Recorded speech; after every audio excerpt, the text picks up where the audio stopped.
My name is Gershon. I'm 16 years old. Gershon is one of our 4 children. He's our baby. He's an amazing person who's interested in so many things. Just truly remarkable for someone that spent most of his life as a patient.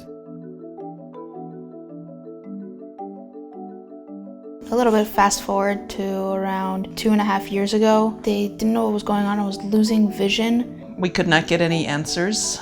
Nobody could figure it out. Gershon was referred to us here at Cedars-Sinai Stroke Center for progressive loss of vision. We had been recommended to maybe try this transcranial Doppler at Cedars-Sinai. Transcranial Doppler is ultrasound. It uses a specific frequency to penetrate the skull, and in doing that we're able to listen to the 13 major vessels that feed the brain. We're monitoring blood flow.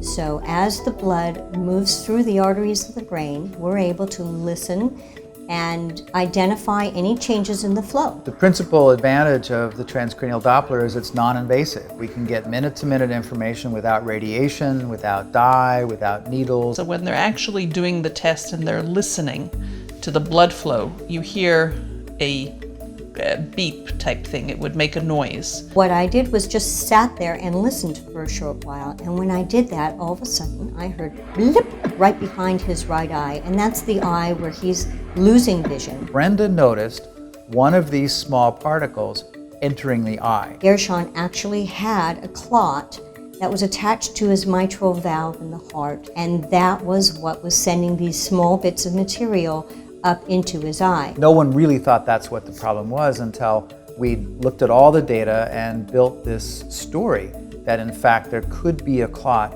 on the heart valve. It was immediately suggested to us that we go back to the doctors here and that he needs to have surgery to remove his artificial valves. Gershon then had a surgical procedure which replaced the valve with a fresh valve. When the heart surgeon opened the heart and looked at the valve, there it was, a medium-sized clot sitting right on the valve, right where we had predicted it would be. Once they were able to figure out what was actually going on, it eventually saved my life.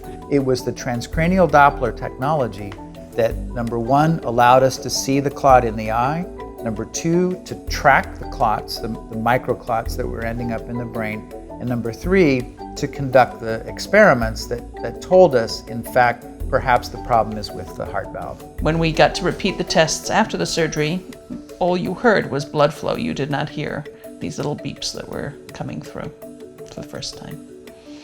He has not gone on to have any further episodes where he loses vision. He had no further loss of vision, and he actually was getting his right vision back.